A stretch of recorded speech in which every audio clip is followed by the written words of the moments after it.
Você acha que é prudente no Brasil um ministro do STF ir para um programa de televisão falar, tecer críticas públicas a outro ministro em outro relatório? Você acha que isso é positivo para o país?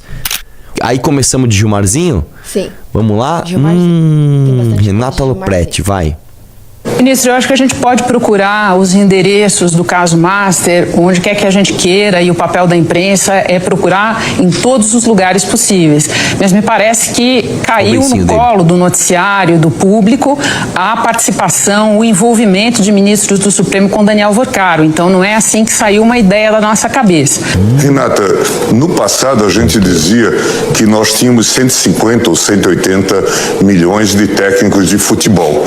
Agora nós temos 180 ou 200 milhões de juristas, todos palpitando sobre coisas do Supremo, sobre impedimento, suspeição. Pausa. Tá querendo... É que assim, doutor, excelentíssimo Gilmar Mendes, não sei se o senhor sabe, mas os senhores fazem questão de televisionar cada voto de vocês. Teve voto de 12 horas. Teve voto de 12 horas pra TV. Ô, pessoal, ó, minha vez aqui, ó. Holofotes, ó. Olha. Você quer o quê, cara? Você quer que as pessoas não falem de um contrato de 129 milhões de reais da esposa de um ministro supremo? Você quer que não fale disso? Você quer que não fale do ex-presidente da República, Jair Bolsonaro, cuja mensagem pro filho é: esqueça críticas ao Gilmar. Não, ninguém pode falar disso, né? Ninguém pode falar que o candidato à presidência da República, Flávio Bolsonaro, só é candidato, só está livre porque o senhor travou um processo dele. Ainda, não, agora tem... Não, ninguém é especialista. Só que ninguém é tonto o suficiente para achar que tudo está sendo feito de forma republicana. É só isso. Vai lá, deixa eu ver o resto. Ser jurista, mas como é que as pessoas olham para o que está acontecendo, olham para o resgate dessa ação pelo ministro Alexandre e não pensam algo como: ele não viu problema na delação do Mauro Cid, mas aparentemente ele está vendo problema agora na delação do Vorcaro. Não é um raciocínio natural por parte das pessoas? Não é legítimo que elas façam essa... Uma salva de palmas para Renata Lopretti. Não, puta que pariu, ó. Nossa, olha, ó, meus parabéns, tá? Meus parabéns, vai lá. Pergunta. Não, é legítimo que se faça pergunta e que se esclareça e que as pessoas respondam. Veja que no ano passado eu propus que o tribunal discutisse os penduricalhos. Propus ao atual presidente Fachin, que antes era apenas presidente eleito. Isso demorou para ser feito. Acho que já deveríamos ter feito até anteriormente. Por que retardamos tanto? Por razões as mais diversas. É difícil agora explicar, e você não me daria tempo. A questão da política interna do próprio tribunal, os erros que se cometeram. Eu venho defendendo um pacto republicano. Falei isso com o Fachin. Pausa. É preciso que nós... Nossa, você viu que a resposta de um político isso daí, não é a resposta de um jurista. O cara foi lá pro penduricalho, porque eu pautei aqui a quebra dos penduricalhos. Cara, o que você tá fazendo em defesa política da sua atuação? Parece que você tá pedindo voto. Não, responde a pergunta. A pergunta é, cara, você acha que tá certo o Alexandre de Moraes falar: opa, a delação do Mauro Cid tá tudo certo, agora a delação do Vorcaro não tá? As pessoas não podem criticar isso? Aí você vai lá pro penduricalho. Nossa, vai, continua.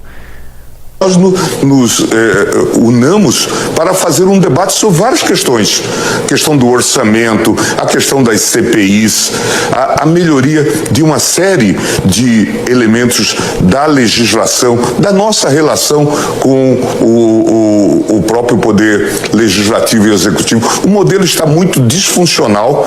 Toda hora que se precisa, vem ao Supremo Tribunal Federal. E depois se diz... Isso leva a um paroxismo, a um paradoxo. E depois se diz: o Supremo está intervindo demais. Ministro, eu acho que a gente pode procurar os endereços do caso Master, onde quer que a gente queira, e o papel da imprensa. Ele tá tomando Monjaro. Ele tá tomando Monjaro. Não tá? Olha. Uai, mas deixa ele. Não, estou falando, ele tá com uma Ele tá com cabeçona de manjaro. Vai lá. Tem medo de código de ética, coisa nenhuma. Que se diga... Não, que ele possa calar os ministros desse tipo de manifestação. Eu acho que terá que ser adaptado, porque houve um certo entusiasmo juvenil dizendo nós vamos ter um código de ética alemão. E aí eu até me dei a pachorra de comparar o texto do código alemão com a nossa legislação. E tem muitas coincidências. Agora, a tradição alemã de jurisdição constitucional é diferente da tradição brasileira de jurisdição constitucional. Então, se for adotar o Código de Ética para o Supremo Tribunal Federal, a censura que eu fiz ao Código de Ética do Fachin foi ao momento, a escolha do momento, quando se discutiam questões internas do Supremo Tribunal Federal, eu disse, não foi feliz na escolha do momento. Nos Estados Unidos adotou-se justamente isso por um momento ruim. Por causa das denúncias contra Alexandre de Moraes. No momento que surgiu a denúncia contra Alexandre e contra Toffoli e debates disso, aquilo pareceu um aproveitamento para, inclusive, não discutir uma série de questões que nós temos no judiciário. Não era um bom momento, ministro, justamente, porque vamos colocar aqui, o ministro Alexandre... Mônica, não é um bom momento, sabe por quê? Por uma razão simples, não se aprova nessas circunstâncias. A gente pode ter as ideias mais interessantes e elaboradas para as finalidades as mais diversas.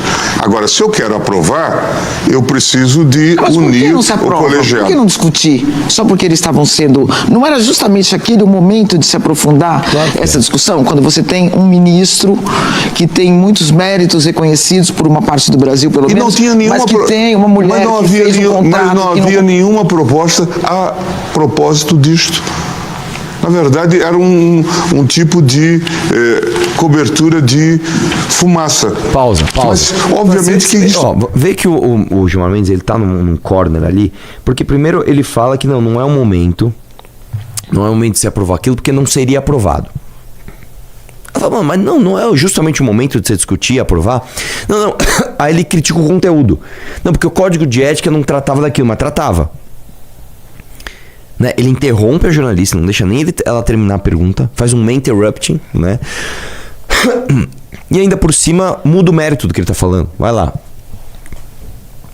Isso não ia reunir o colegiado, não ia reunir votos. Eu não tenho medo de código de ética, coisa nenhuma. Próximo. Vamos lá. Ixi, mano, esse aí acho que pegou fogo, hein? Ó a cara. Seu tempo, internet. Outro inquérito que também foi acusado de perpetrar muitos abusos, que foi o inquérito do golpismo, o inquérito do 8 de janeiro. Se a gente pega, por exemplo, a delação do coronel Cid, né? Esta delação teve 5 versões, ele ficou 3 meses preso, depois ele foi solto, fez o acordo, depois ele voltou para a prisão. Foi uma delação de idas e vindas, né, que teve bastante polêmica. A gente não vê, quando o senhor faz referência aos excessos, o senhor sempre inclui a Lava Jato e nunca inclui o inquérito do golpe. O senhor acha que esta métrica não deveria ser estendida também ao inquérito do golpismo? Bela pergunta. Na Lava Jato eu participei do julgamento, como estou participando agora deste caso da Compliance Zero. O outro caso ocorreu na primeira turma. Pausa. E eu sou... Nossa, cara, assim, foi o pior início de resposta pra ele. Porque o Gilmar Mendes dá opinião sobre tudo. Tudo. Aí ele começa a falar, não, eu não participei desse julgamento. Eu era da primeira turma, eu sou do... E daí?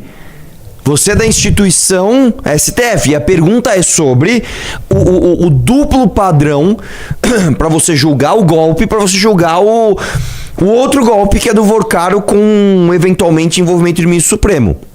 Não, esse aí eu não participei. Aí vamos ver onde ele vai agora. Vai lá.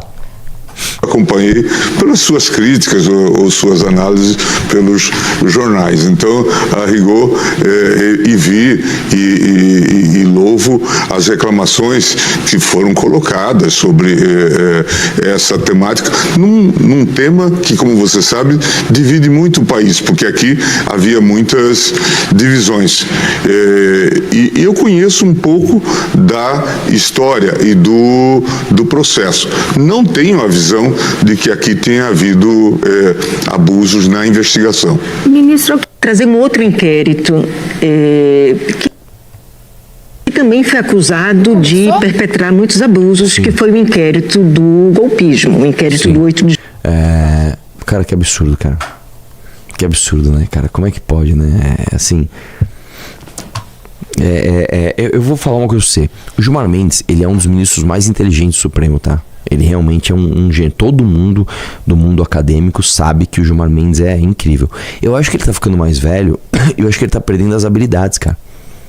Porque ele não respondeu nada bem. Assim, zero. Zero perguntas foram bem respondidas. Deixa eu ver isso aí, vai lá. A minha impressão é que a delação é uma página virada.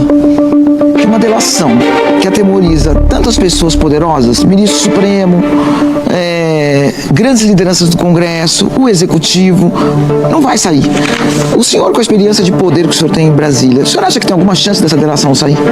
Eu estou achando que a gente está falando de algo aqui que já não... E quando o senhor fala que a gente não tem cultura para delação, também os estímulos que às vezes podem ser dados.